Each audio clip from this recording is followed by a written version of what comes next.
Philosophy is a rational attempt to formulate, to kind of form in our minds and understand and answer fundamental questions. Fundamental questions such as primary things, radical, abstract, universal questions, the most basic questions that we can ask. Philosophy searches for knowledge through questions and search for fundamental and abstract truths. So today we're going to talk about metaphysics is how we know what's really real out there. We'll touch a little bit on that. Ontology is once we figure out what's real, what kinds of things are really real. The material world, we say, is always real. The material world is guided by being public. Everybody can see it. It's verifiable. And it follows the laws of physics. The non-material or immaterial, when you say immaterial, we don't mean, well, that's immaterial. We mean thoughts, ideas, concepts. You can't see those.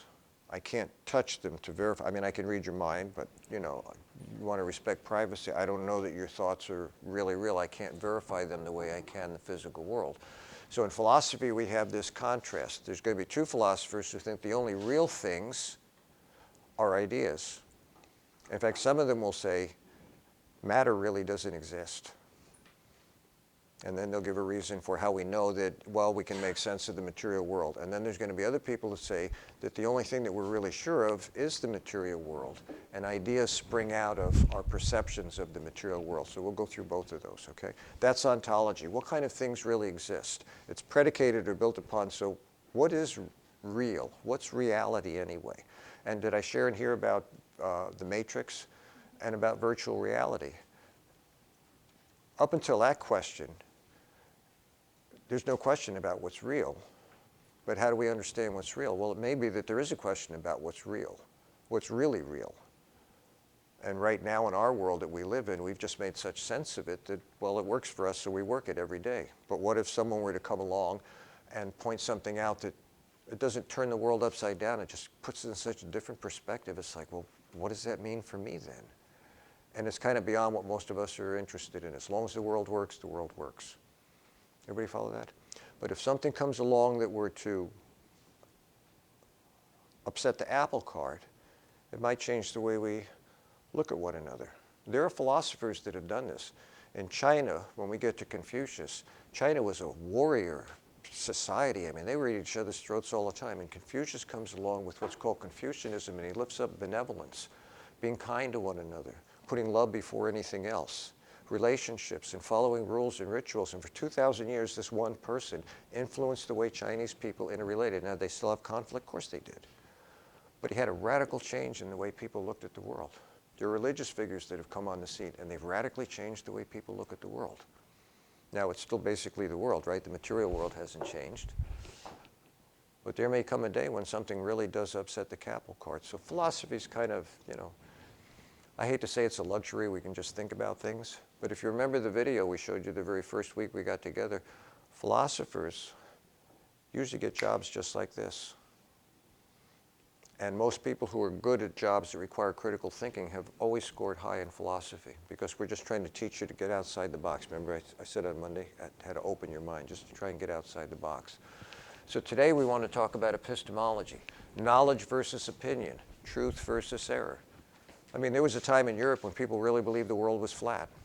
It wasn't until Christopher sailed off in the distance. How did you know that the world was round? Well, many people watched him sail off in the distance, and what happened is you could see the ship, and then slowly the ship would disappear below the horizon, and just the mast and sails were there. Well, that's called curvature. And some people who understood geometry and physics realized, wow, I guess to one degree or another it must curve. Now, did it go all the way around? Nobody knew that until someone circumvented the Earth. But it gave rise to knowledge that they didn't realize they had possession of. All the ancients were totally fascinated with the stars and how we move through the universe. They could pick out, I'm always amazed, but they could pick out planets from other stars. You realize you go out at night, I'm sorry, not Pluto, Venus and Mars and Mercury are out there if you know where to look. And they're super bright too. Venus is super bright. There's times when Venus and Mars in a given year will come really close together and they kind of follow it. And these ancients figured that out. They made sense of their world. You go back, is it the Mayans, I think, had the most complicated calendar that anyone's ever invented. And they were just transfixed by the stars of the universe that they lived in. So they kind of looked at it and they got an idea. They got knowledge from it. And that's what, it's at the heart of epistemology.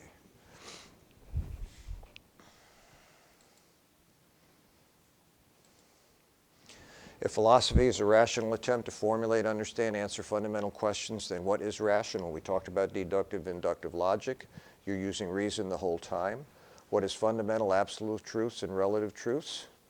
So we ended with this, that there's two perspectives. Foundationalism. These people argue that reason is built into you and you're hardwired in such a way that the truth is already in there. In philosophy, we use a Latin phrase called a priori. It means before conclusion, there's already a mechanism that will reveal it to us. There are people who believe that because we all have the capacity to reason, that these ideas are innate in there, and we just need to help you through reason to discover them. Immanuel Kant was one who believed if we all thought the same way, we'd come up with the right rules of social engagement. No lying, cheating, stealing, raping, robbing, red light, green light when you leave campus. And we're going to talk about two of them today. One is Rene Descartes. He's got a famous Latin phrase, cogito ergo sum, I think, therefore I know my existence is real. He really struggled with whether or not any of this was real or not. I mean, how many of you had a dream that's so real? You ever have dreams where you run and you can't get away fast enough? I had a weird dream 2 nights ago that I was in this kind of, I have to be careful how I say it, kind of a country town, you know, and there were some not nice people there. And I don't know how they did this, but they got me and they got 3 of my kids, and somehow I had a baby, and I haven't had a baby in a while. Well, I didn't have a baby, but you know, there's a baby that was, and they had us captive. They weren't tortured, they weren't, you know, and I don't know how, but my youngest boy had a water gun fight with one of them to see if we could leave, and I thought, it's just so bizarre, so bizarre. And then it occurred to me that if I didn't run away and get help, we were going to be there, and who knows what the end. So I start running down the street, and I'm running down the street, and I'm looking, and I'm getting tired, you know, and I can't make my legs. You see, what happens is your legs are under the covers, and so you just can't run. But your mind is just trying to deal with this reality out there, and it seems real when you're in the middle of it, like living in virtual reality and thinking this is all really real. Until someone tells you they've been sitting up there in the corner and they can tell you all the jokes and everything you've been talking about, and you go, wow, I wonder what else is out there I don't know about. That's what epistemology is about. So some people, foundationalists, they believe in rational objective truths. It's a priori. Reason gives us the capacity to lock into it. Now next week we'll talk about one of them, Plato. Plato believed the really realist things were ideas that he called the forms. And they're perfect, and they live in La La Land called, well, not La La Land the movie, but they live in La La Land called the place of forms. And material objects are made from the forms. I don't want to give too much of this away. They're made from the forms, but they're imperfect. And so we really don't know what a table is, because you can have an end table, you can have a kitchen table, you can have all these different kinds of tables. But there's a real table, they call it tableness, that exists in this place that Plato never tells us how to get there. And that for him is what's really real. So he doesn't deny the material world. He just says that's more real than this is here. Rationalizing how to understand the world, epistemology, how to come to understanding. Then we have the constructivists. And they argue that rationalities are local and based on intersubjective. And we talked about how you have your own bias. You bring it to the table. And how do you get rid of your own bias? Well, we have mechanisms. That's called rationality. And we'll talk about both of those today. One's called rationalism, and one will be called empiricism. We have to decide, does this really get rid of the biases or not? Personally, I say you can never get rid of your own personal bias. I don't care what tools you use. Even deduction, deductive logic, which is a good tool, it will never get rid of your personal biases. It may clarify what you know, but you're not going to get rid of your own personal biases when you begin to use it. Which really brings us to today. Foundationalists maintain there must be objective and universal absolute standards of rationality. For example, the law of non-contradiction. They use that all the time. You can't be a house and not be a house at the same time. It either is or it isn't. And for them, that's the kind of foundational thinking that they propose. Now, foundationalists come in 2 flavors, and these are the ones I want to talk about today. There's the rationalists, and they argue that principles of rationality are clear and distinct ideas that are built into us. In other words, we're hardwired to know this stuff. Even when you're born and you have the capacity to reason and can't reason yet, once that kicks in, these ideas should come to light for you. They're a priori in there. We're hardwired for them. They're innate in the human mind or discovered by rational, logical analysis. Then on the other end, we have empiricists that argue that principles of rationality are based on sense impressions as their foundation. So it's how you experience the world through your senses. Plato would say to Aristotle is Plato's student, he'd say, well, if you want to understand what table is, you have to get in touch with tableness. It's an idea, a perfect idea. And Aristotle would say, no, just show me 20 tables and I'll tell you what tableness means. So Aristotle goes from sense experience, like if I was to say, well, what's a tree? How do you learn what trees are? When you go through your own experiences, when you're a little kid and you learn things, how do you learn them? Say again?